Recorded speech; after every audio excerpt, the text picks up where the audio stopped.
On the wedding day, Mackenzie's first love came back.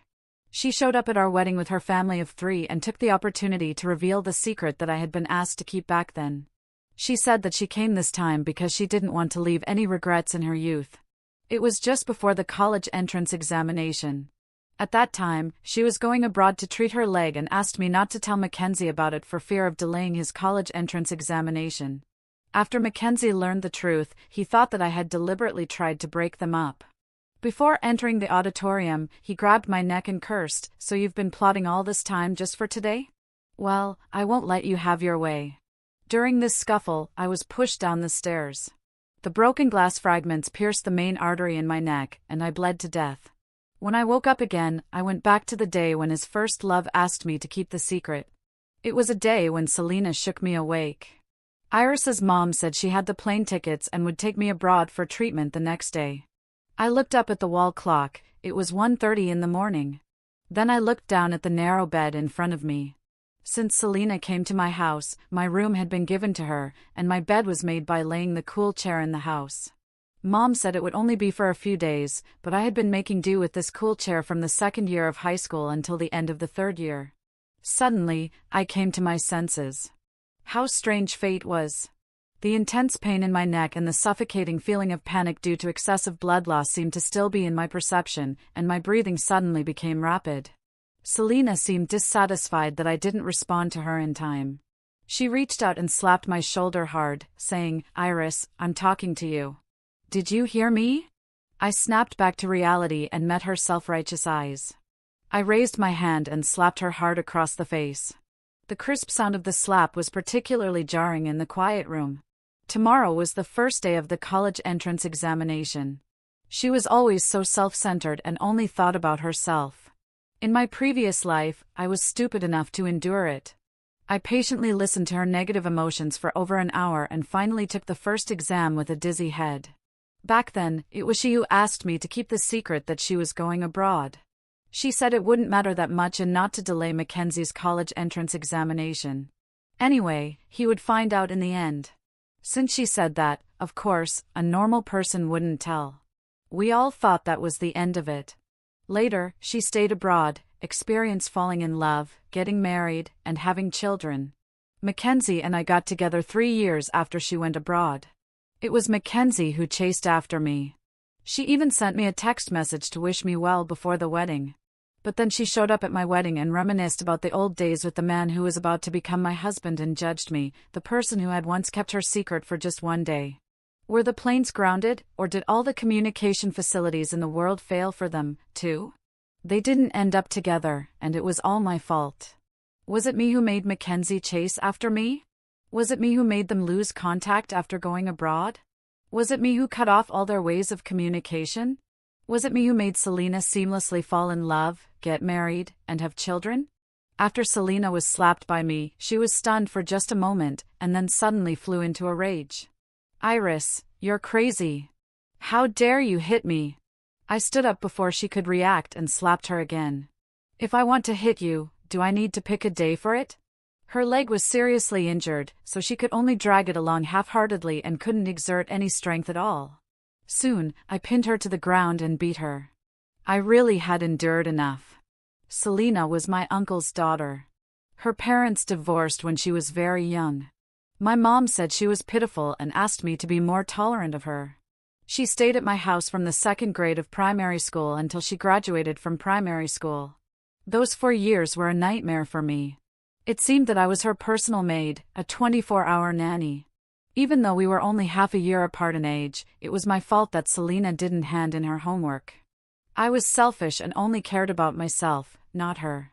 It was my fault that Selena got into a fight with her classmates and the parents were called. I didn't stop her. It was my fault that Selena stole money.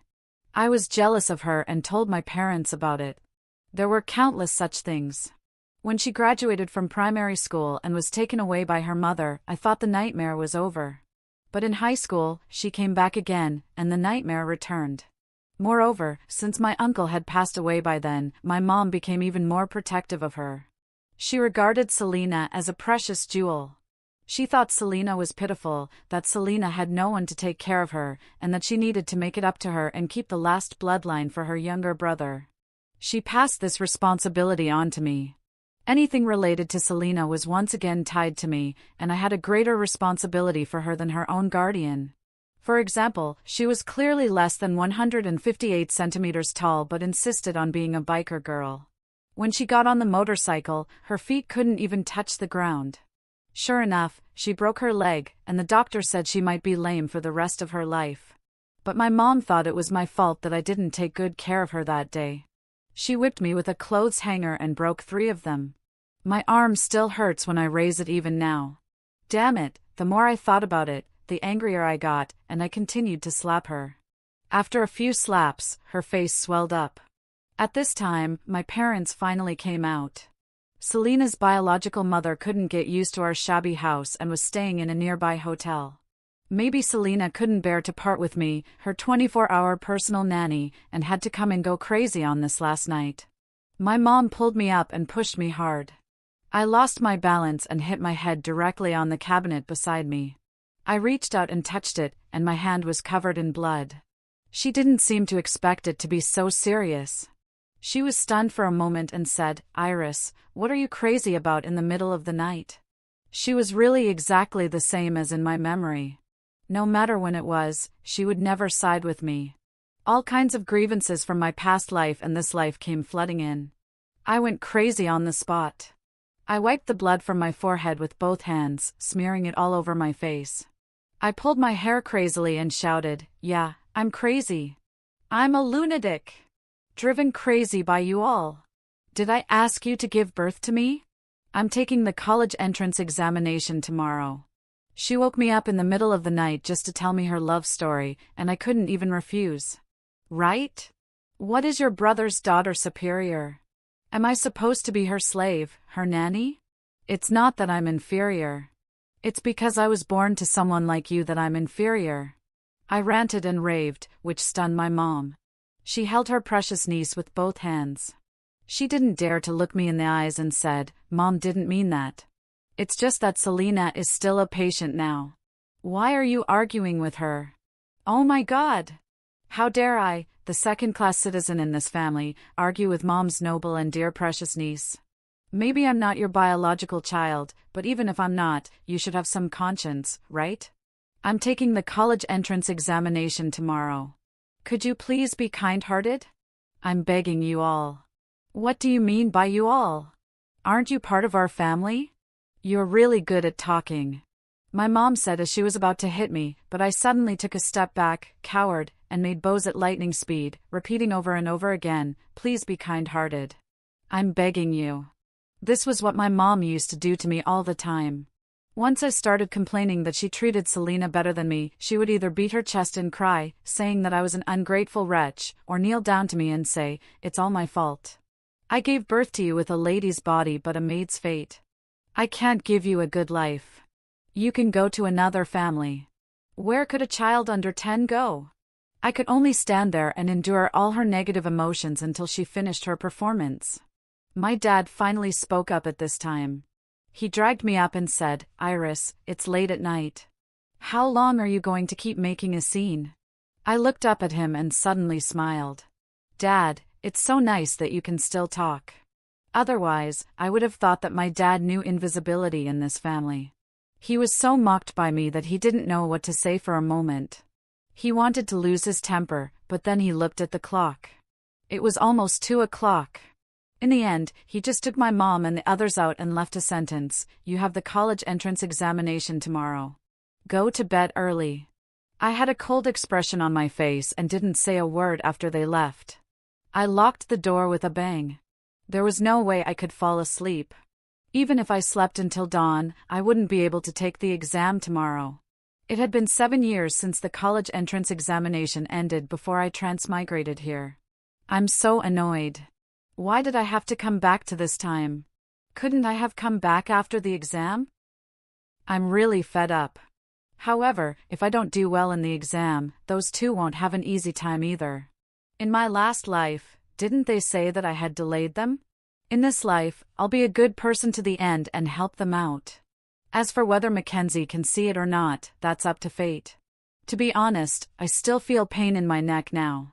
If I weren't afraid of attracting too much attention, I would have wanted to call him right now and tell him to hurry up because his first love is going abroad.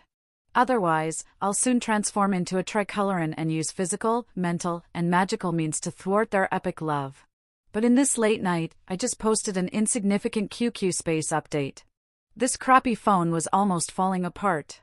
Selena had broken it, and my mom had no choice but to give it to me.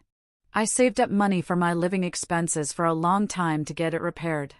In the middle of the night, I was woken up by a crazy woman to listen to her epic love story. The crazy woman thinks she's going abroad tomorrow, and maybe the planes will stop after that, so she won't be able to see her crazy boyfriend. After posting it, I turned off my phone and went to sleep. Perhaps I had never vented my anger like this in my previous life. After letting off steam, I slept until dawn.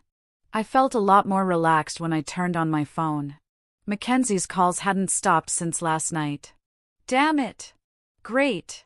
I hope he performs even worse than me today. The old Iris is long gone. The one who's back now is Iris Joe, the dark, twisted, and vengeful Iris. Seeing his furious look made my mood even better. +100, +100. Iris, what on earth is going on? What happened to Selena? Iris, you should have basic manners. What's the meaning of that post you made? Are you so dark-hearted that you deliberately want to ruin their college entrance examination? One message after another was making my eyes ache from reading them. I didn't think he was so illiterate before, or is it that I'm the bug in their epic love story, and they have to involve me and ask me what I mean? Is it that hard to understand? Am I your father? Do I have to answer all your questions? In response, he quickly dialed my phone again. Iris, it turned out that my name could also be spat out with such gritted teeth. Why are you calling me and making so many calls in the middle of the night? Didn't anyone teach you manners? So you came to bother me. Iris, my patience has its limits. Snap! I hung up the phone directly. You're really something. What do you mean by my patience has its limits? Has Mackenzie always been this crazy?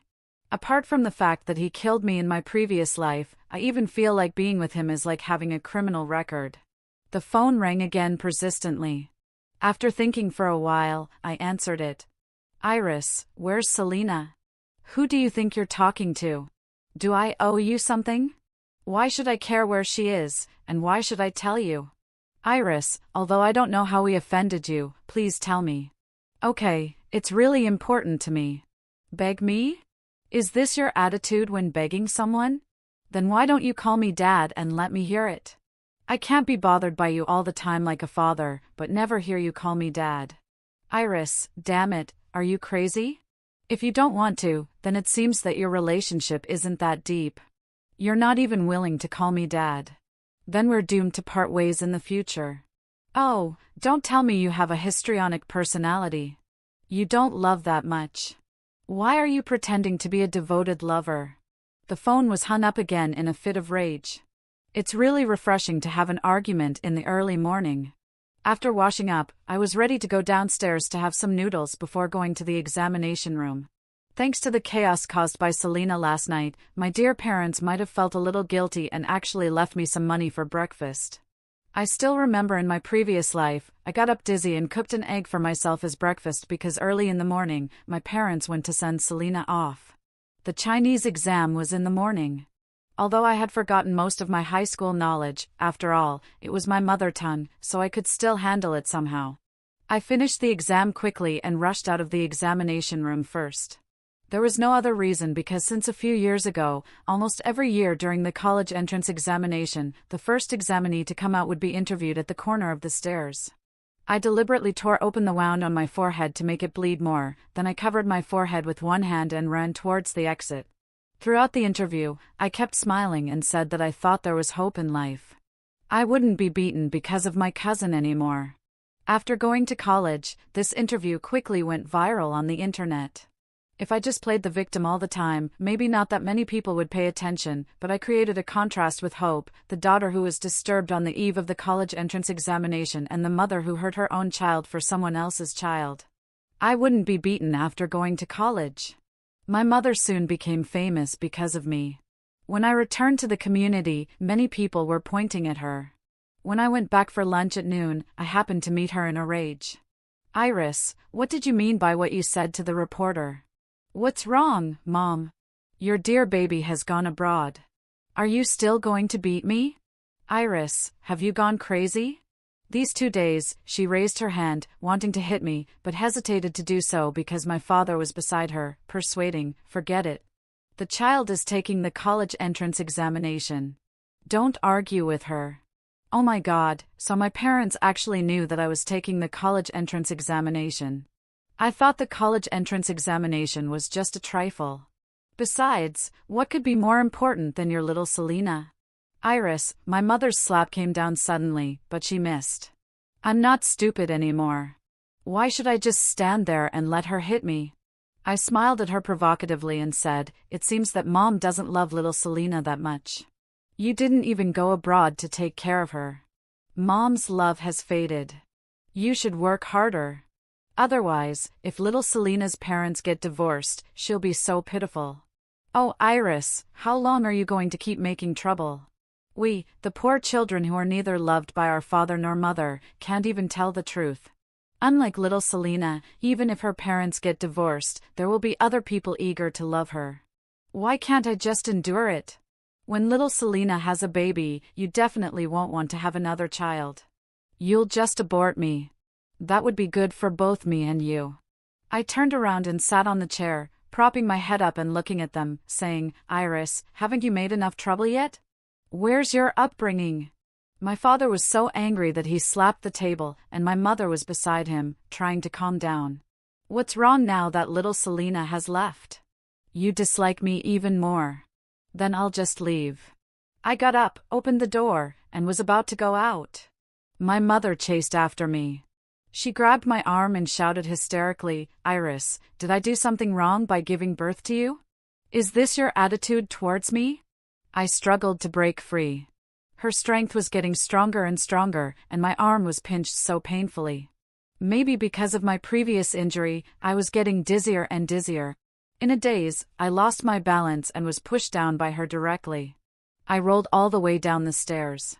The scenes from my past life and this life flashed through my mind in an instant. I subconsciously reached out to touch my neck. Oh, I had been reborn. This wasn't the wedding scene. The old stairs didn't have glass then. There was a violent impact this time. It was my knee that hit the steps. A sharp pain came from my bones and skin, and then it turned into a numb pain. My white pants were covered with blood, and I curled up like a shrimp. The intense physical pain made me cry out involuntarily. My father rushed down in a panic. Iris, how are you? How are you? I looked at them coldly and suddenly laughed, saying, I'm not dead yet. Mom and Dad, you should keep working hard. Our commotion attracted the neighbors in the corridor. I was sent to the hospital by the kind neighbors. The scene was chaotic. There were voices of enthusiastic people criticizing my parents, my father's explanations, and the loud noise of my mother slamming the door in anger. I didn't feel anything, as if my whole being was emptied. The blood on my leg was flowing more and more, and my head was spinning terribly. It wasn't until I arrived at the hospital and the doctor was treating my wound, and the pain when it was touched again, that I woke up. It wasn't all bad. At least since I missed this exam, I didn't have to go to the following ones either. I also didn't have to find excuses for why I would do terribly in this college entrance examination. There was something even better. I wasn't the only one who missed the exam. Mackenzie didn't even go to the Chinese exam. He bought a big bunch of sunflowers mixed with baby's breath to see Selena off. Then he pretentiously posted a moment, you ask me if it's worth it, but you've already been everything to me. The picture attached was a photo of the flowers, Selena's back at the airport, and the flower language of baby's breath found online, which means the love of silent guardianship.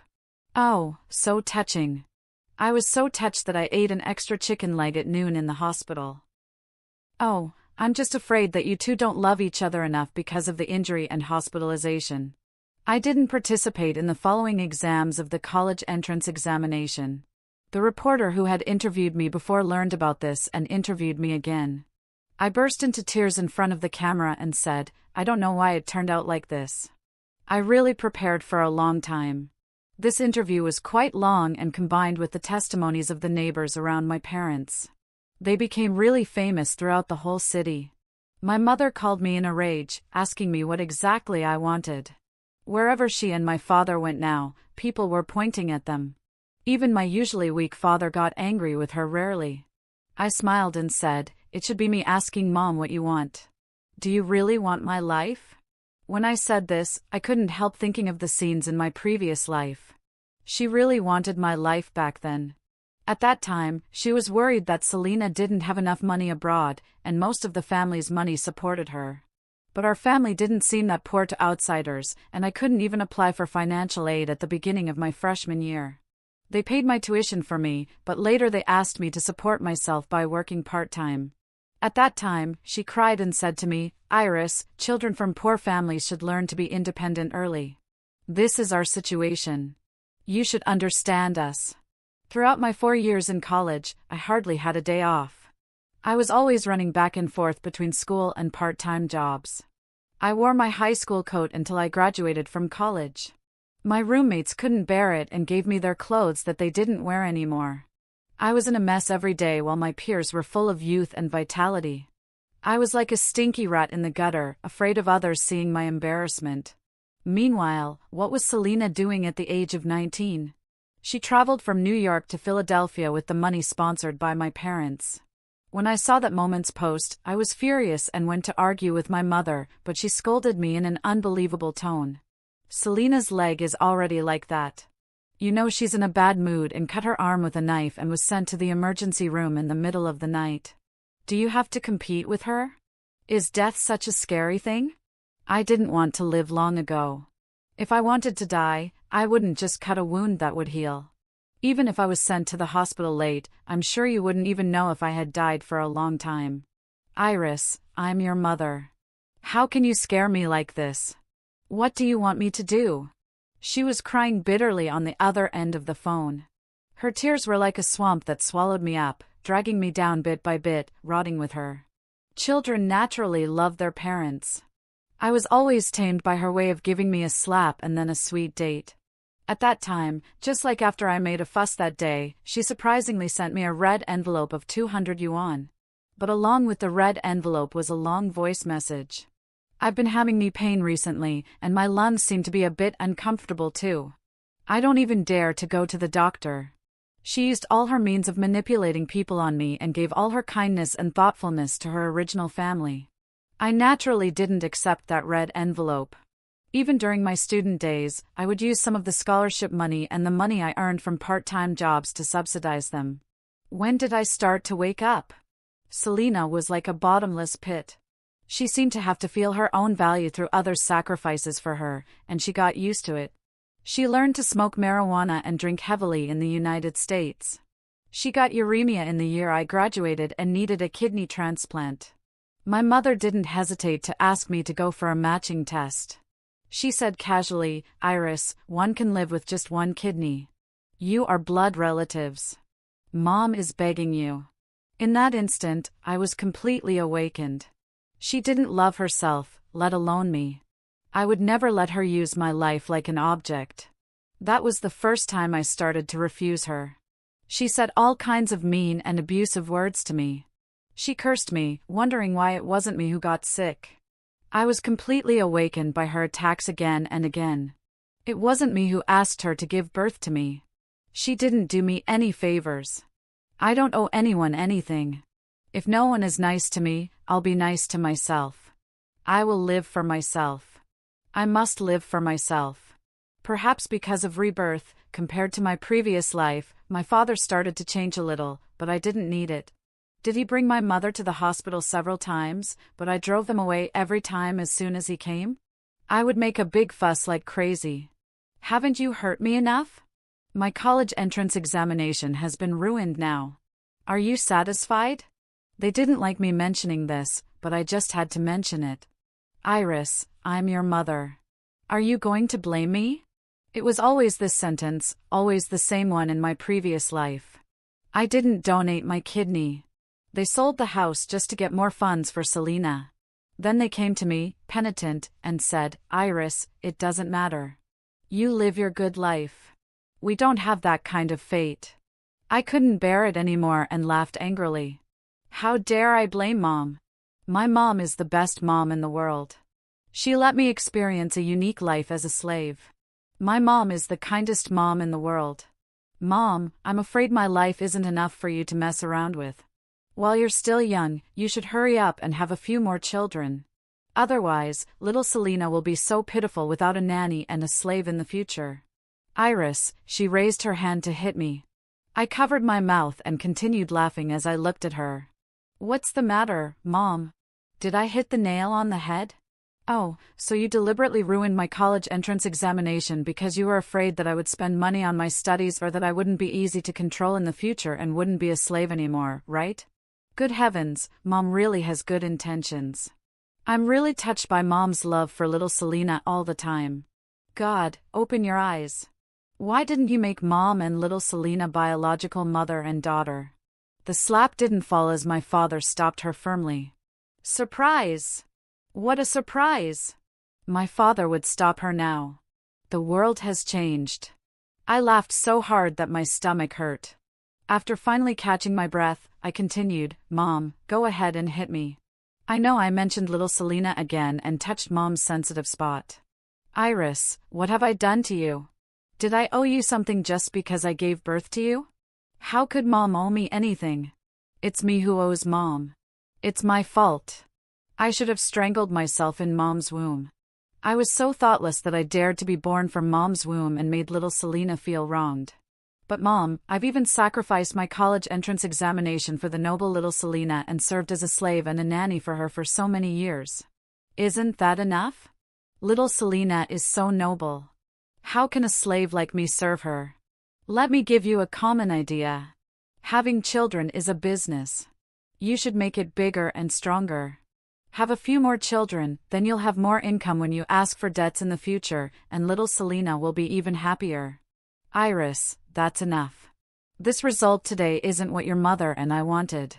What can you get by constantly attacking your mother like this? Dad, you're too late to say this. You should have scolded me earlier. As a living son-in-law, you should have the awareness that your children are slaves of the LG family. The money you earn and you yourself belong to the LG family now. Wake up quickly and help the LG family have a few more slaves and nannies. Remember to control it and don't have sons. Sons are not as easy to control as daughters. Anyway, you really should have a sense of crisis. What if they drive you out of the house in the future? I'm really worried. Forget it. We won't talk to you anymore. You're so crazy now. Hee, they just left like that. Alas, it seems that Mom and Dad aren't that scary after all. Then what was I afraid of in my previous life? I was so slow to take the first step. It takes 100 days to recover from broken bones and injured sinuses. After staying in the hospital for a week, I limped out of the hospital. I went back to our old family home in the countryside. There were 12,000 yuan hidden in the adobe bricks. It was left to me by my grandma before she passed away. She was very far-sighted and worried that I would have a hard life after she left. The little old lady really loved me. She would take a long bus ride to come home to see me. She was even afraid that Selena would bully me and would give her pocket money to please her. I pridefully opened the adobe bricks under the bed and took out the money wrapped in layer after layer of handkerchiefs. Tears welled up in my eyes. Oh, why couldn't I be reborn earlier? She hadn't enjoyed the good life I could bring her yet. In my previous life, I also survived on this money. I used it to buy goods and set up street stalls when I was in college, but it was only enough to cover food and clothing. I was afraid of losing all my capital if I opened an online store, and then I wouldn't be able to survive. It's not so troublesome in this life. Since its rebirth, there is still some information gapped out. I've done some research on stocks. I have an impression of most of the stocks that skyrocketed in these years. I took my ID card, went to the bank to apply for a bank card, and bought a fairly good second-hand mobile phone online. Before I started my repeat year of study, this money had turned into more than 270,000 yuan. I suddenly felt confident. It's so nice. Money emboldens the timid. At this time, in order to make me give in, my mother hadn't given me a penny for 2 whole months. I was happy to be on my own and directly went back to live in my grandma's old house. When my father came back from a business trip, he asked me how I had been living during this period. Why are you curious about how I'm still alive, dear Dad? Iris, can you not be so sharp?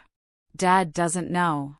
Oh, Dad will never know if I really starved to death and the grass on my grave was 3 meters high. Dad might even cry at the wrong grave. Forget it. I don't want to argue with you about this. What are your plans for the future? You need money for repeating your studies too. Don't quarrel with your mother anymore. As he said this, he was about to take out money for me. I quickly jumped far away. Hey, don't. I won't take it. You're even worse than loan sharks. You'll ask me to pay with my life later. I don't dare to take it. Besides, this is Little Bing's money. I don't even dare to look at it. Iris, how long are you going to keep making trouble without money? How on earth have you been living during this period? Are you just thinking of asking me how I've been living now? Don't you know now? The whole city knows that I'm even worse off than an orphan. Orphans can still get a state subsidy of 1,200 yuan every month. Everyone pies me. I just go out with a bow every day, and someone will be kind-hearted and give me food. The more I talked, the uglier his face became. Later, there was even a trace of guilt in his eyes. Too bad I don't need it. Hee, I changed my tone and continued sarcastically, oh, don't mention it, Dad. You've had a blessing in disguise. Hurry up and have a few more children with Mom for the LG family. Now the whole society knows that you're having children for the LG family to be slaves in the future. These slaves can go out and play the victim to win sympathy, and you won't even need to give them leftovers. It's a business with huge profits. Little Selena will be so happy again. My father couldn't bear to listen anymore and fled in a hurry, leaving 2,000 yuan behind. Hee, who cares? I went to the post office the next day and sent it to his workplace. There was a heartwarming note on it, the best dad in the whole world. I don't know why Dad has suddenly changed. It makes me worry that my good dad has been possessed by something evil and actually wants to be a father. But Dad, you should understand your identity. Are you qualified to use your money? Do you need to care about your children? You're not an ordinary man. You're a living son-in-law with a strong will. The children you gave birth to are slaves, not children. You want to love. If you dare to give a whole 2,000 yuan as a tip to slaves today, will you dare not serve the LG family tomorrow? Then your precious little Selena will resent you. Will you blame me again then? It's true that someone gave me food when I returned to the village. Most people probably knew about my situation, and many of them invited me to their homes for meals. I was quite touched. It was like a rotten corpse suddenly being bathed in sunlight, warm. It was as if I had gone back to the time before I went crazy. However, I didn't need to eat at other people's homes. Before she passed away, Grandma had stored 3,000 caddies of grain for me in the barn. She was really afraid that I would go hungry before she took her last breath. She tightly held my father's hand and told him not to sell the grain. My father agreed. After she looked at me, she closed her eyes. Later, not long after that, my mother said that the grain would go bad if it was stored for too long and would be worthless, so she and Dad sold more than 1,000 caddies of it. It wasn't until my father had nightmares again and again, dreaming that Grandma was questioning him, that he didn't dare to sell it anymore. After that, they never went back to the old house again. Only I would come back to clean it during every winter and summer vacation. I didn't want to see the old house in ruins. I always felt that if I cleaned it thoroughly, it would be like Grandma was still here. The grain in the barn had been stored for more than 3 years, and Grandma had been gone for more than 3 years too. I carried a basket on my back to the threshing ground in the village to have the grain processed and then went home and steamed the rice. The leeks planted by Grandma on the back mountain were still growing luxuriantly. With the eggs given by the aunt in the village, I fried a dish of leek and eggs. I also put a plate of food in front of Grandma's portrait as if she was still having dinner with me. Grandma, why couldn't I come back earlier? There were also 7 peach trees planted by Grandma in the yard. They didn't bear much fruit before, but this year they bore an unusually large amount. Each tree bore 200 or 300 caddies of peaches. My daily routine was to go to the market to sell peaches in the morning, have dinner and read books in the old house in the afternoon, and check stocks at night. When my father knew about the peach trees, he came to see me once and praised me. "Iris, Dad knows you've become sensible and know how to earn money by yourself, so you don't want Dad's money. Oh, your mother is also very concerned about you. Are you being self-moved again? My good Dad, do you know why the peach trees suddenly bear so many peaches this year? Grandma said it's because you've been so nice to me that the peach trees bear more fruit to reward you." I looked at him with a smile and said, "The sky in the afternoon was so dusky that it was a bit scary. The shadows of the trees were dancing, and the unknown birds in the distance were screeching." He looked at the old house in panic, left a sentence, "Dad has something to do," and left. "Are you afraid of ghosts?" "I'm not. I really want to meet one. Otherwise, it's too lonely to be alone in this world." Soon it was the start of the new semester. My situation was rather special. Although I didn't take the college entrance examination, my results in the previous mock exams and previous final exams were quite good. The school teachers took the initiative to approach me. On the one hand, they said they could waive my tuition fees, and on the other hand, they could also sponsor my living expenses. I refused and asked the teachers to leave it for those in need. They asked me how I would manage my life, so I made up a story and said that I won 100,000 yuan from scratch cards. Because if I said it was from stocks, there would surely be a lot more explanations needed. The teachers were quite touched by my act and told me to keep the fact that I won the prize a secret. As they probably knew about what had happened during the college entrance examination, in the end, the tuition fee was waived, and the living expenses were sponsored for another classmate from a poor family. As soon as the semester started, I saw Mackenzie in the new class. As the saying goes, when enemies meet, their eyes blaze with hatred. He walked straight towards me, knocked on my desk, and said, "Come out. I have something to say to you." "Why?" "Just because you tell me to go out, should I?" I rolled my eyes at him. "Fine. If you want to talk here and don't mind losing face, that's okay. You're also a girl. Don't you feel guilty for ruining another girl's reputation? Why should anyone feel guilty just because they told the truth? The one who took over someone else's place didn't feel guilty. The one who disturbed students who were about to take the college entrance examination in the middle of the night didn't feel guilty. The one who took all the advantages shamelessly didn't feel guilty. Why should normal people like us feel guilty? What bad luck to be in the same class as someone like you." The one who spoke was my desk mate Cecilia, a lovely girl. She might not be good at arguing with others. After saying these words, her face turned bright red. Mackenzie used to have an image of being good-looking, polite, and a top student. No one had ever mocked him like this before. He was so tongue-tied for a moment that he kicked over the desk beside him. Then he turned around and strode away. When he reached the door, the owner of the desk, who had just come back from the toilet, cursed loudly, "Damn it. Who's so ill-mannered that they knocked over someone's desk and didn't even pick it up?" Mackenzie paused. It was awkward for him to pick it up or not, so he had to leave in a hurry. Cecilia and I went to help pick up the books. Cecilia couldn't help saying, "Look who ran away the fastest." During the year of repeating studies, my life was actually quite ordinary. I didn't show off much. Perhaps because I was cautious by nature, I was afraid of revealing my wealth and attracting the attention of bad people. Since I was alone, I didn't have much ability to protect myself. So my classmates even thought that I was very poor for a while. During the break, some classmates would give me snacks. Those who were willing to repeat studies were generally children from ordinary families. Comparatively speaking, the college entrance examination was a very important or even the only way out. Before the end of the first semester, just the earnings from stocks had reached over 1 million yuan. At this time, there was also a crucial time node, which was the start of the FIFA World Cup. In my previous life, I had heard many boys in the class discussing it privately, and my father would also buy some sports lottery tickets. I only remembered 2 or 3 special scores, but I remembered clearly which teams won and lost. This year, the champion and runner-up were Germany and Argentina, and the 3rd and 4th places were the Netherlands and Brazil. There was another reason why I remembered it so clearly. I was too busy in the following days and never paid attention to other World Cups. I bought a lot of lottery tickets for the results that I remembered clearly. Soon, that 1 million plus yuan grew to over 10 million yuan. Because I was afraid of attracting attention, I sometimes took a taxi to other districts to buy lottery tickets. I didn't let anyone know about this money. To be honest, when the money arrived in my card, I felt my hands were shaking.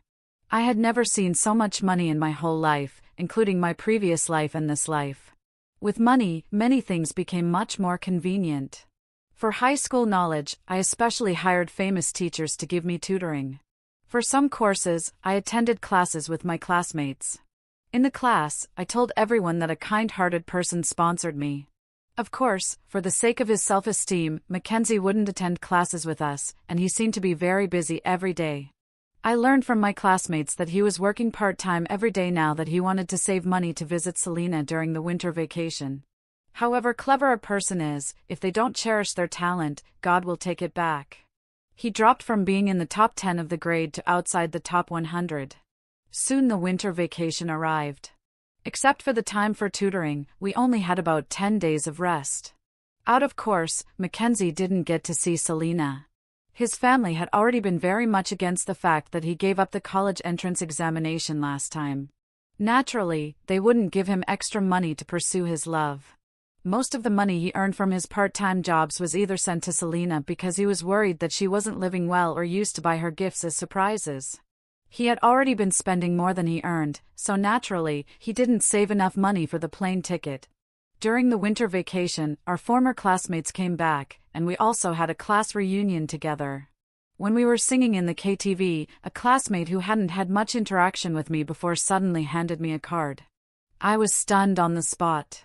The one who handed me the card was Silas, who was the top student in the grade. I didn't have much impression of him.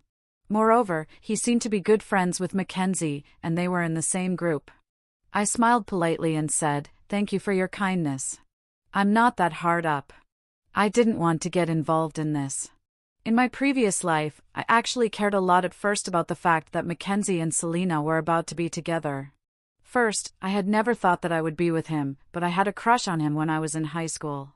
I had very little living expenses. My mother had calculated precisely how much I should spend. The money I had at school was only enough for me to buy vegetarian dishes. Sometimes when I didn't bring sanitary napkins from home in time during my period and used my meal card, I couldn't even afford vegetarian dishes. At that time, I was really hungry and also really greedy. I would even secretly go to restaurants to wash dishes to get a meal with some meat. They paid 10 yuan per hour. I didn't dare to touch the money left by my grandma at all. It's easy to go from poverty to luxury, but hard to go from luxury to poverty. I was afraid that once I started using it, I would use it up unconsciously. What if I had to go to college? What if they didn't pay my tuition fees for me? So I kept enduring like this until one day when I suddenly found that there seemed to be several hundred yuan more on my meal card every month. At first, I thought it was the poverty subsidy from the school to protect our self-esteem, and I thought I should study even harder. That money really made my life a lot easier. Until one day, I went back to the classroom early and saw Mackenzie stealing my meal card from my desk. I was so angry at that time. I thought to myself that I was already so poor, and he still had no conscience. I originally wanted to secretly follow him to catch him red-handed, but then I saw that he recharged 500 yuan onto that meal card. It's hard to describe how I felt at that time. I was stunned.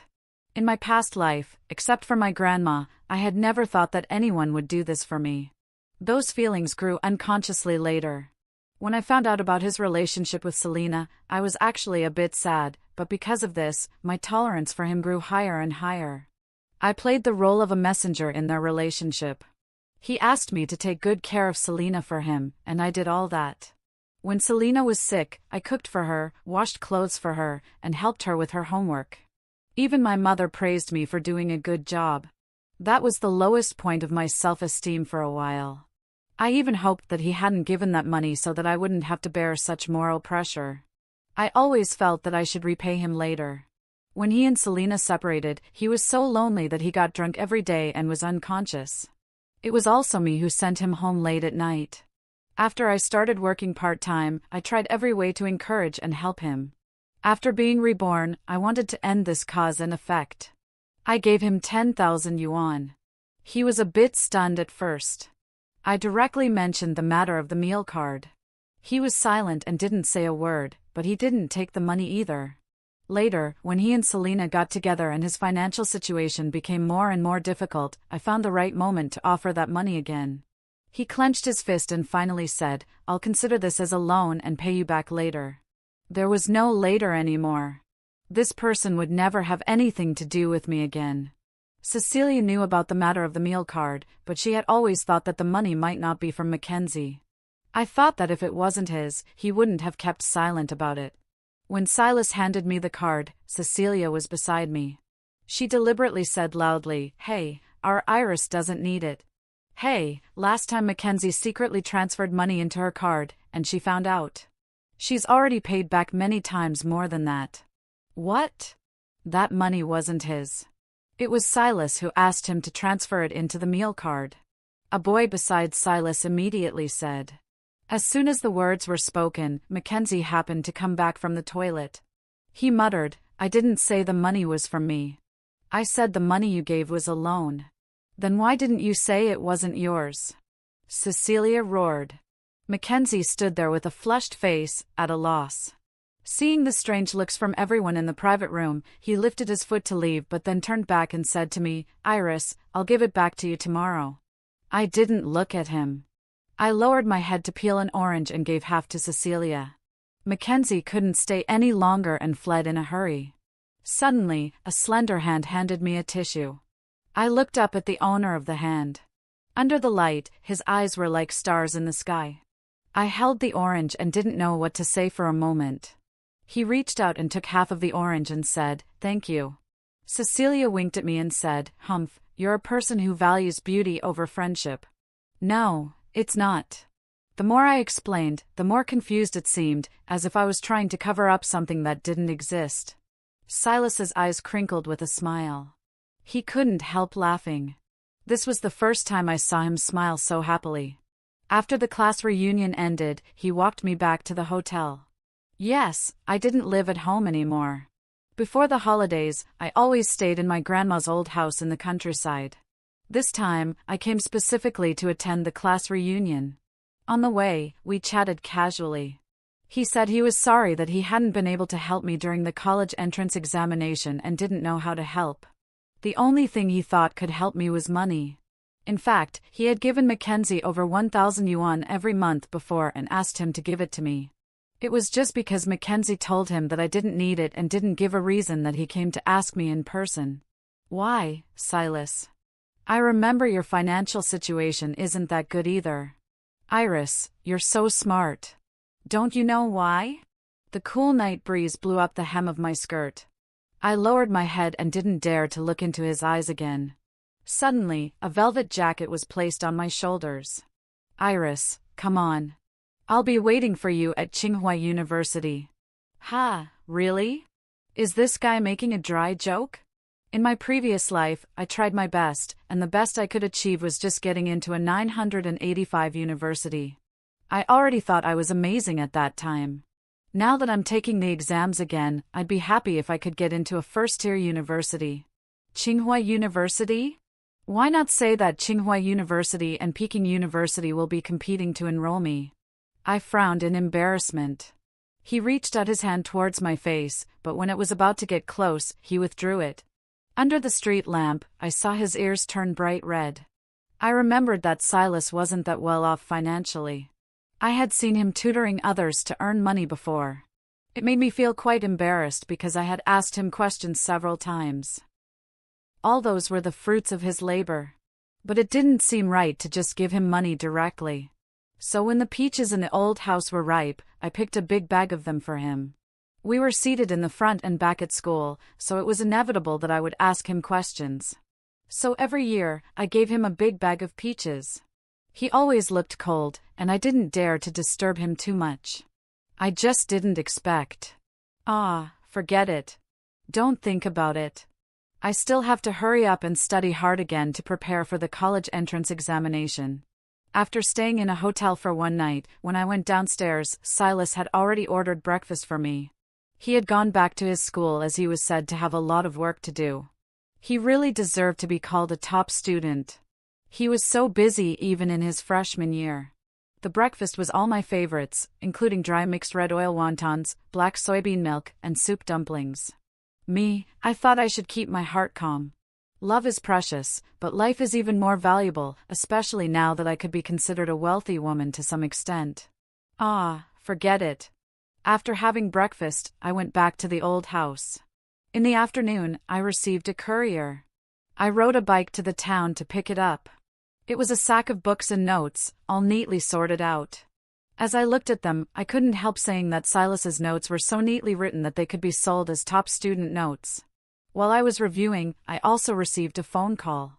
It was from Mackenzie. He asked me to meet him, saying that he wanted to give me some money. Not wanting to spoil my mood, I sent him my bank card number. There was no need for us to meet.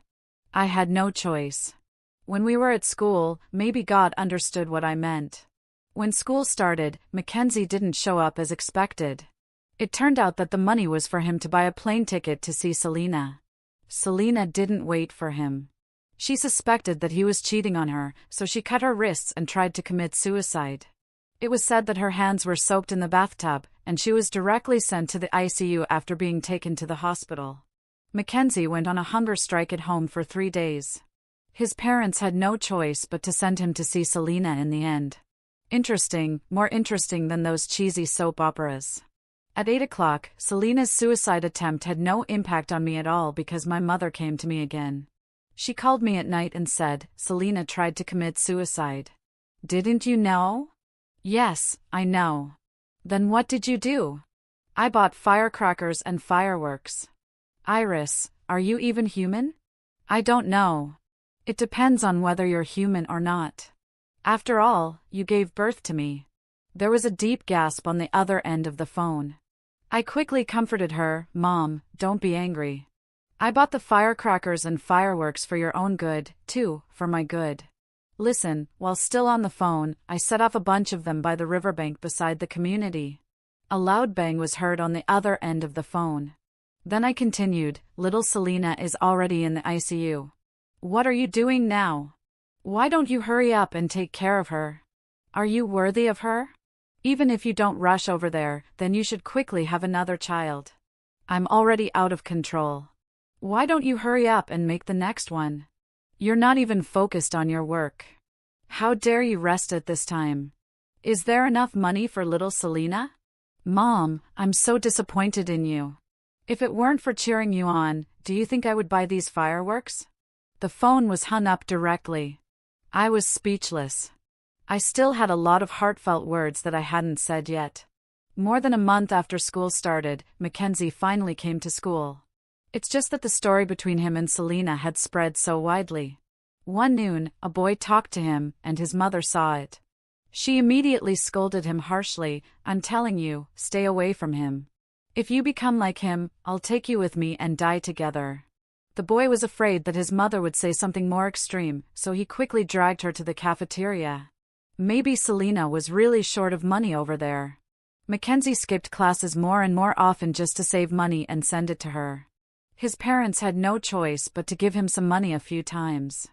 But after all, they were just an ordinary family, and they couldn't afford such a burden. If they gave more, they could only let him do as he pleased. Soon it was time for the college entrance examination again. I didn't have any feelings of fear or anxiety. Anyway, the result of this exam wouldn't have a great impact on my life. Surprisingly, my mother actually bought me a dress and even brought me some food. Of course, I didn't dare to eat it. She just said that I was very sensible and capable, and that she was very relieved. She said it wasn't that she didn't care about me, but that she really had no choice. I said I understood and comforted her. "It's okay. I'll get used to it. Use me as an experiment first. When Mom has more children who are like slaves in the future, you'll be even more numb. Mom is a superpower mom. The children you give birth to can grow up on their own without being taken care of. When they grow up, they'll still be good slaves. Little Selena is really lucky in the future." She was so provoked by me that she wanted to scold me but couldn't get the words out. Looking at the examinees coming and going, she finally just said, "Iris, when you grow up, you'll understand. Mom has something to tell you after you finish the exam. Oh, I'm curious again. What kind of outrageous and strange thing would make Mom endure so much today? The 3-day exam ended quickly. I might have been affected by PTSD during this period. I even hired a female bodyguard. I really didn't want any more accidents and have to go back to high school again. As soon as I walked out of the examination room, a tall and beautiful young lady handed me a bag. Inside were a long dress from Dior and a gold bracelet. Because it was Cecilia's mother's birthday on the day when the college entrance exam ended, since Cecilia's mother cooked delicious food in the last semester, she always cooked 2 meals and brought them to Cecilia and me. I gave her money, but she didn't want it. I had no choice but to take Cecilia to buy 2 stocks. Of course, to prevent her from getting addicted, I also made up all kinds of reasons like I dreamed about it and I dreamed about it for 2 consecutive years, and so on. All kinds of lies. After all, I couldn't say that I was reborn. Since it was her mother's birthday today, I naturally had to show my gratitude. When my mother saw the bag I was carrying, she reached out to take it and said, "Iris, you're finally sensible. Mom won't blame you for what happened before. This isn't for Mom. I'm not little Selena. How could I buy something that would satisfy Mom? This is a birthday gift for my classmate's mother. You bought it for your classmate's mother, but not for me. Did you give me anything for my birthday last year? Last year, I hadn't been reborn yet. Where would I get the money? Besides, I had bought her things before. When I was in primary school, I saved money to buy her a bunch of flowers. She slapped me so hard that my nose bled. She said I stole the money to buy them. Finally, it was confirmed that it was my saved pocket money, but she didn't give me any apology. When I was in the 3rd year of junior high school, I bought her a birthday cake with the money I earned from part-time jobs. She threw it on the ground directly and scolded me for what was the use of buying it. She scolded me for only knowing how to waste money because at that time Selena couldn't get into high school, and it was certain that she would have to pay the school selection fee. Even though she didn't live in our house at that time, she was always concerned about her. I remembered that after she left angrily, I dug up the cream on the surface with a spoon and ate it. That was the first time I ate a birthday cake in my life. Grandma didn't understand these things, and I didn't feel right asking her for one. She would always buy me those small cakes sold by the pound. I regretted a little at that time. I should have bought it for Grandma. It seemed that Grandma had never eaten a birthday cake either. But Grandma didn't wait for my birthday cake. She passed away before her birthday. Looking at my fierce mother in front of me, I calmed down again and said, "Mom has little Selena. Why did I buy it for my classmate's mother? Mom, you may not know that I'm the kind of person who is neither loved by my father nor mother. I'm in desperate need of love. I want to call anyone on the street Mom or Dad." Seeing that the atmosphere between us became tense again, her hand was raised again. I quickly hid behind the bodyguard and said, "Look, Mom is going to hit me again to vent her anger because of little Selena. That's why I'm so lacking in motherly love. My classmate's mother is so nice. She won't hit me, won't scold me, and even cooks for me every day. I never thought I could meet such a good mother in my life." "Who is she?" "She's the bodyguard I hired." Where did you get the money?" "It was given by the parents I recognized recently." "I was just talking nonsense. Iris, do you have to guard against me to this extent? I'm your biological mother." "Yes, I have to. If it could be proof that I'm not your biological child, I would send you to prison for the crime of intentional injury." She wanted to hit me but couldn't reach me. She wanted to scold me but couldn't bear my sarcasm.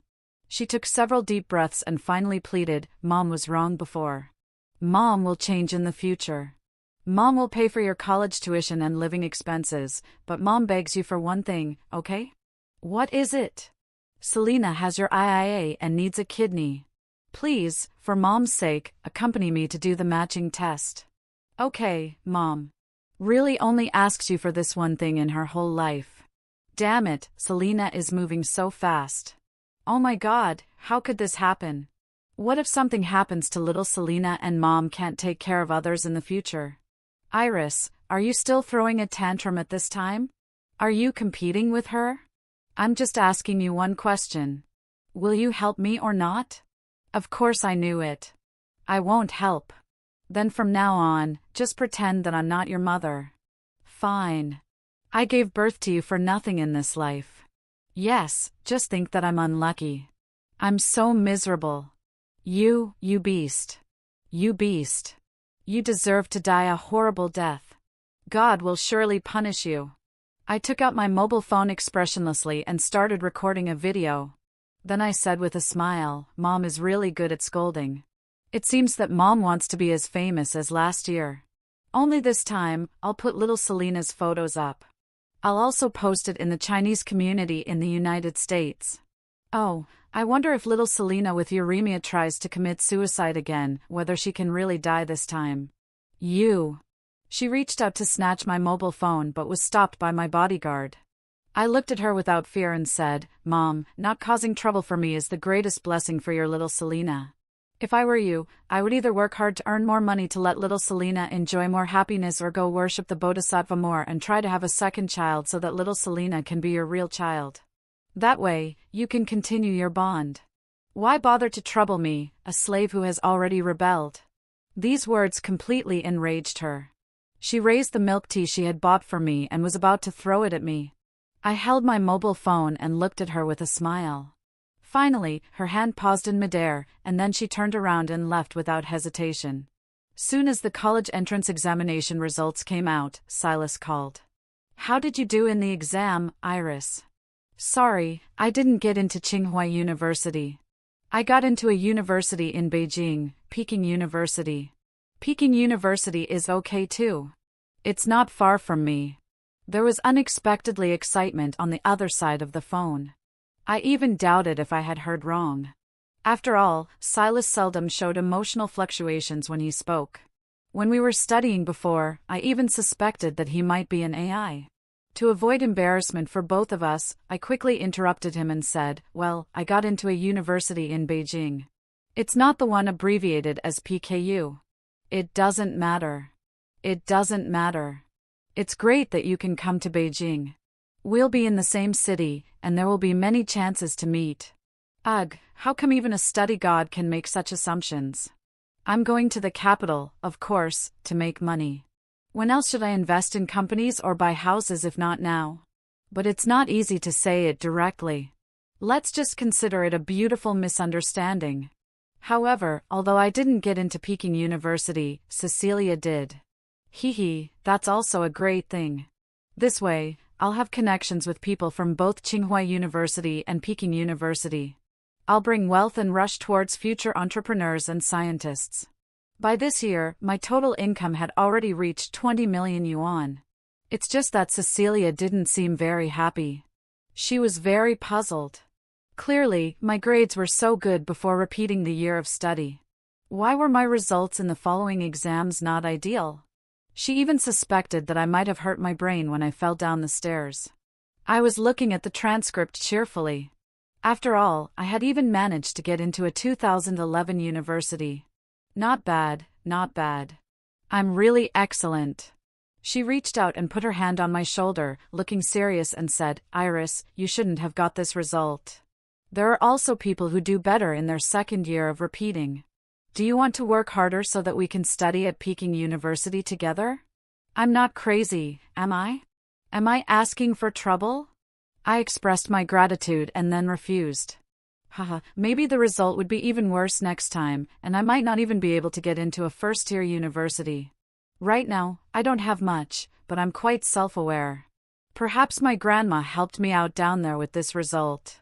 When it comes to grandma, I felt a bit sad again. I quickly asked someone to build a luxurious tomb for her and burn 20 caddies of paper money for her. Before, I was only brave enough to burn it for her privately for fear that others would think about my financial situation. For now, with bodyguards around, I feel a bit more secure. The villagers were very warm-hearted. They gave me a bunch of fruits and melons and asked me where I got the money. I said it was a reward from the school for my good grades. I also gave the bodyguard's sister the identity of a teacher.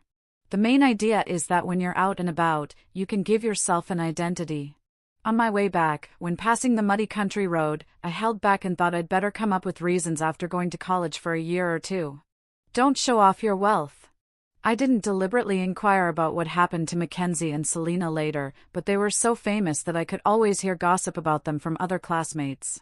Mackenzie took the college entrance examination this time and barely got into a second-tier university. However, he didn't go. He wasn't going to repeat the year of study either. Instead, he went abroad to donate a kidney to Selena. What a touching love story. I thought they would stay in the United States, and I would never see them again. But in my sophomore year, they returned to China. By then, Mackenzie's leg was already lame. During his days in the United States, he seemed to have had a really hard time. He had no educational background and no special skills.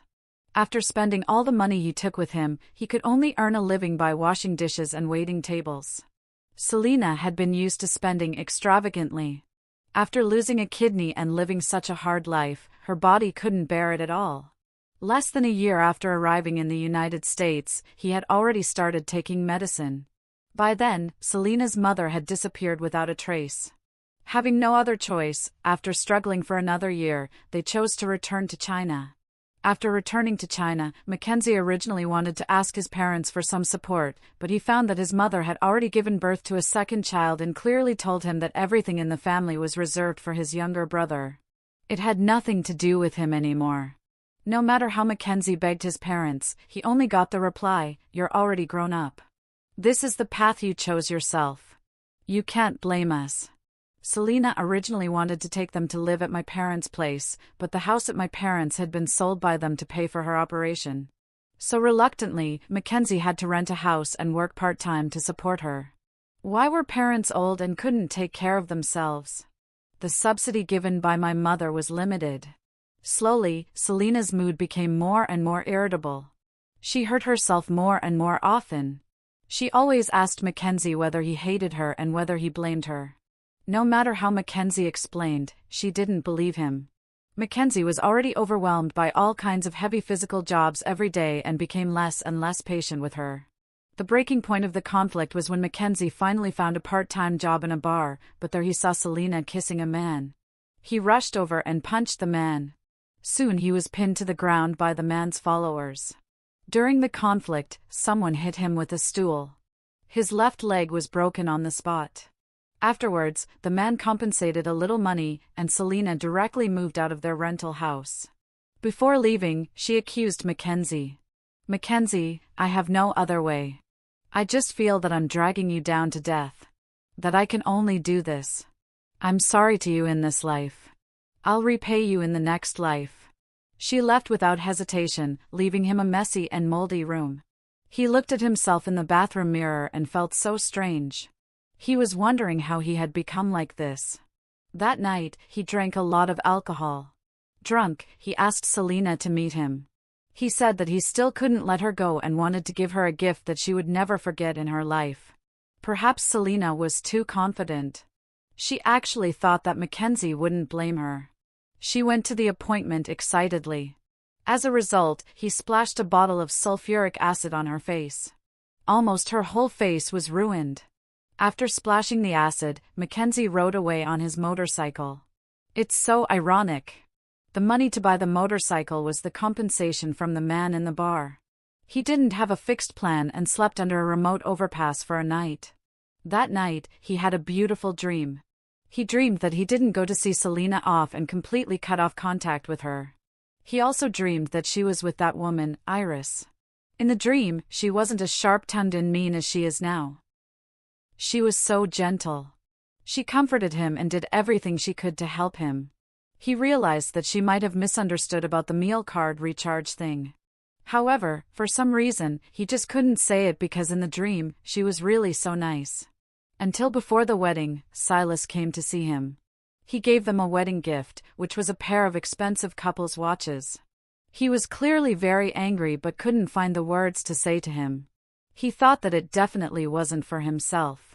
He must still be thinking about Iris. What about Iris?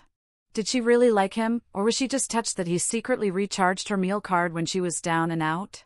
Thinking like this, he became more and more uncomfortable. He always got angry with her over small things, like who to invite to the wedding and how to arrange the seats. He also repeatedly asked her why she liked him. When she mentioned high school, he immediately interrupted her angrily. Until Selena arrived, he completely exploded. He was so hypocritical that it was outrageous. He deliberately put all the blame on her. This way, he could convince himself that it wasn't just him who deceived her. She was also deceiving him. They were both equally despicable people. He really didn't mean to kill her. It was an accident. After waking up from the dream, he stood everything. The dream should be real. Iris was reborn, but why? Why did she harm him like that? Why was she so fussy? He wanted to go to her and ask her clearly. After Selena was disfigured, Mackenzie disappeared. Silas was very nervous for a while. Every day, he would come to my apartment to pick me up for class and send me home at night. I didn't know how to handle the relationship between him and me. I actually kind of hated my humble appearance in front of Mackenzie in my previous life. I repeatedly asked myself whether I could really fall in love with someone again or if it was just because of gratitude. I also didn't want to waste Silas's time and energy, so I chose to be straightforward and gave him a bank card to express my gratitude to him. It was a lingering autumn rain in Beijing that day, and the streets were rather desolate. He seemed to have lost a lot of weight recently. After I finished saying the polite social words of gratitude, he just looked at me silently. Time seemed to stop at that moment until he pushed the card back and said, "Iris, you're overthinking.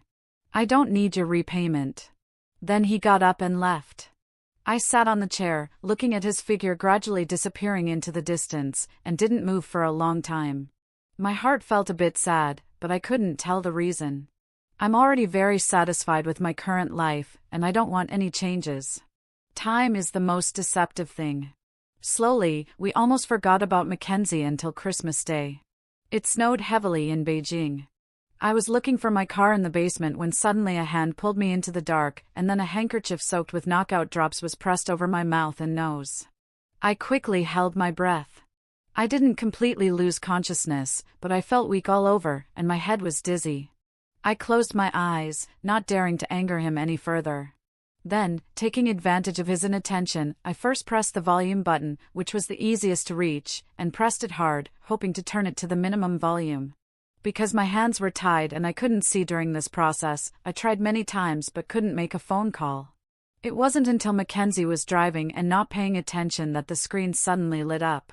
I quickly answered the call, pretending to have just regained a bit of consciousness. I tried my best to make a sound and said, "Mackenzie, where are you taking me?" "Oh, you're awake. It's good that you're awake. Otherwise, it wouldn't be fun." Then he didn't say anything more, and neither did I. I kept biting the tip of my tongue to stay awake until Mackenzie took me to an abandoned factory. "Iris, what could I do? Our wedding wasn't completed, was it? Iris, you used to say that you would be with me for the rest of your life. How could you be so heartless?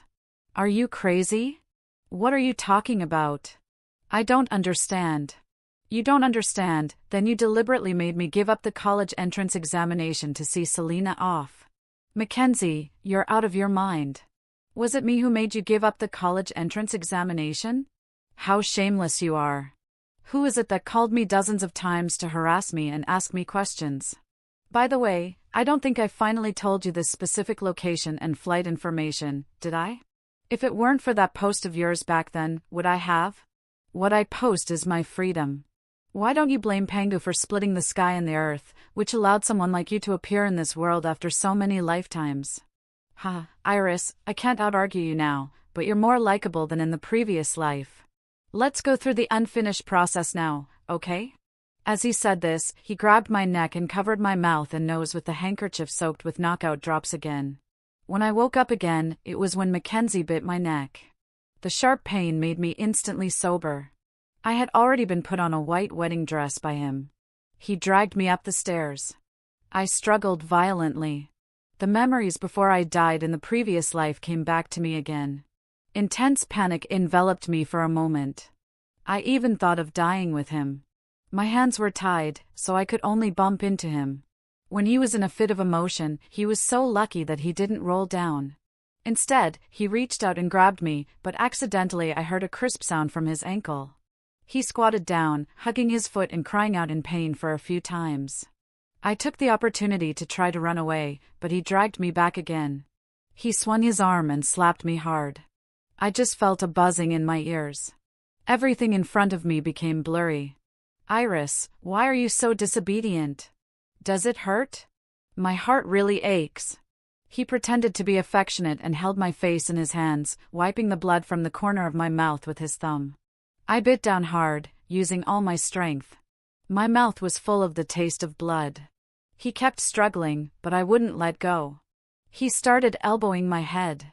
I still held on tightly until he kicked my stomach. I was kicked and curled up in the corner. When I let go, I spat out a piece of skin. Mackenzie grimaced in pain. It took him a long time to recover, seeming still angry. He walked towards me, grabbed my hair, forced me to look at him, and slapped me a few more times. My head became dizzier and dizzier, and finally, I had less and less strength to resist. He directly dragged me to the roof. He grabbed my neck tightly and said, "Iris, let's start over again. Let's not hurt each other from now on and live a good life, okay?" I didn't say anything and was still trying to struggle. He dragged me step by step to the edge of the roof. I suddenly understood what he was thinking. He wanted to jump off the roof with me. He was really crazy and insane. If I were given another chance, I would definitely kill him at the very beginning. Just when I was completely desperate, Silas's voice suddenly rang out, "Mackenzie, let her go. We can negotiate about other conditions." He looked at me and Mackenzie's hands cautiously. "Haha, you're here too. How dare you come, Silas? The thing I regret the most is being brothers with you. Why the hell did you come to show off that crappy watch? If you hadn't come, how could I have lost control and treated her like that? How could we have come to this point? Mackenzie and Selena are really a perfect match, a match made in heaven. There couldn't be two people more similar. They always shift the blame onto others." Silas seemed not to understand what he was talking about, but he chose to go along with him. "So the person you hate the most is me, right? Then I'm the one you should take revenge on the most. Let her go, and I'll let you take revenge on me." "Silas, this has nothing to do with you. It has nothing to do with you at all," I shouted out of control. TSK, you two really fell in love with each other. How interesting." He held me with one hand and threw a dagger with the other, saying, "Then stab yourself twice, and I'll think about it. Otherwise, I'll push her down right now." Silas picked up the dagger, just glanced at me, and then stabbed himself without hesitation. I felt my mind go blank. Tears rolled down involuntarily. With that stab, his beige sweater was covered in blood. "Blood! Hurry up and continue," Mackenzie urged excitedly. The second stab quickly followed. He could hardly stand and knelt on the ground. Seeing him so powerless, Mackenzie pounced on him. He grabbed his neck and said, "Aren't you so cocky? Aren't you so awesome? How come you're now like a half-dead mangy dog in front of me? My life is completely messed up. Why should you two have a good life? Let's all." Before he could finish his words, I picked up the dagger on the ground and stabbed him in the lower back. He turned around in horror and looked at me. I had broken free from the hemp rope that bound me. The price was that I had broken my left thumb by force. The sound of police sirens came from a distance. I couldn't care about anything else anymore. I stumbled towards Silas. The intense pain in my hand seemed to go numb at this moment. I gently helped him up and shouted as I watched his eyes about to close, "Help! Help somebody! Help!" I reached out and tried to stop the blood flowing from his wound, but the blood was like a river breaking its banks, and soon my hands were all red. His eyes were about to close. I cried and begged him, "Silas, please, please don't close your eyes. Okay, hold on. Okay, please, Silas. I'm really scared." Silas was in the emergency room for a full 6 hours. The last time I was that scared was when Grandma passed away. Fortunately, everything turned out okay in the end, and he survived. Cecilia came to see us several times, crying with fright. I was physically okay, just had some bruises from being beaten, and my left thumb hurt a bit and wasn't very useful. On the 3rd day of hospitalization, he could eat some liquid food. I asked someone to cook some light porridge and bring it over. I fed him with one hand. He looked at my clumsy appearance and couldn't help saying, "Iris is so rich. There's no need to do it yourself. You could just hire someone to do it." Unexpectedly, he was so petty and still remembered the time when I rejected him before. But looking at his pale lips, even though I was good at being sarcastic, I couldn't say anything sarcastic at this moment. I could only carefully coax him and say, "How could I be at ease if someone else did it? What's there to worry about? Don't confuse kindness with love. You don't have a boyfriend yet. Be careful that your future boyfriend will mind that." "That's true." He turned his head away and didn't look at me anymore. I put down the spoon and reached out to pinch his ear, saying, "So I carefully asked myself, how could it be just kindness? It's because I like you so much that I dare not make a decision easily." His ear between my fingers gradually turned red and hot. He still hadn't turned his head back. I leaned over, gently kissed his ear, and then kissed his chin. He looked back at me in surprise, and I kissed his lips again. "Silas, thank you. Thank you for surviving. Thank you for coming to me again and again." Mackenzie was sentenced to 20 years in prison for multiple crimes. Except for Selena, who went to visit him wearing a veil, no one cared about his fate anymore. The crimes he committed would be judged by the law, and we were going to start a new life. Sometimes people shouldn't trap themselves. I deliberately cut off everything from the past. I didn't want to recall those bad things anymore, nor did I want to become sharp and crazy again.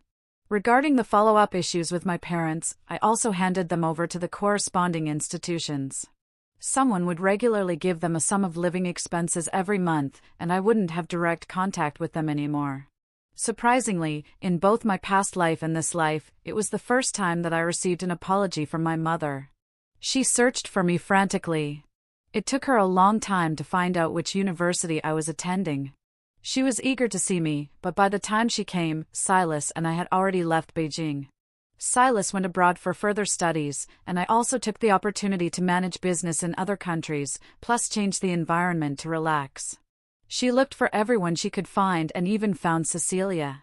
According to Cecilia, she was a bit strange. She repeatedly confirmed with Cecilia whether I was still alive. She said she just wanted to see me once, just once.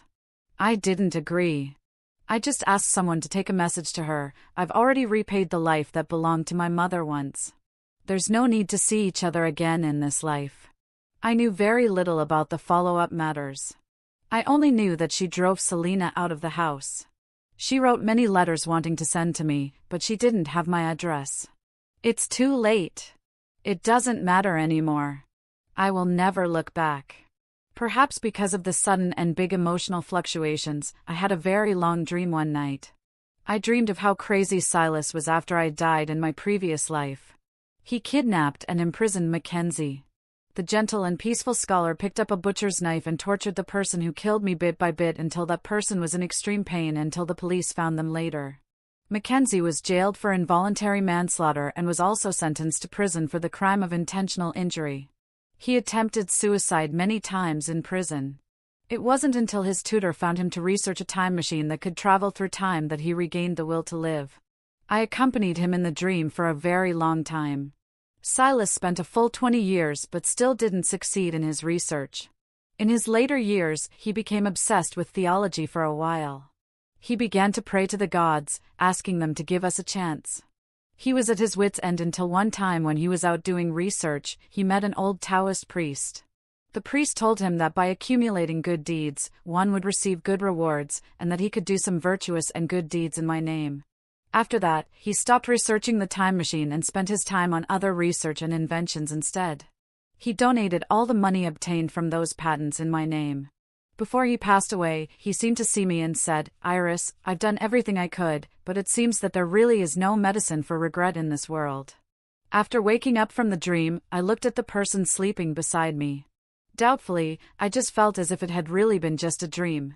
Was he really that stubborn? What was so good about me? Silas would never tell Iris that he had fallen in love with her even earlier than she knew. At that time, his father had just passed away, and the family's financial situation wasn't good. He went to play at his grandmother's house in another village. When passing by the yard of her house, the peaches in the yard were big and red. Afraid of being laughed at if he stayed any longer, he quickly left in a hurry. Suddenly, a little girl stopped him.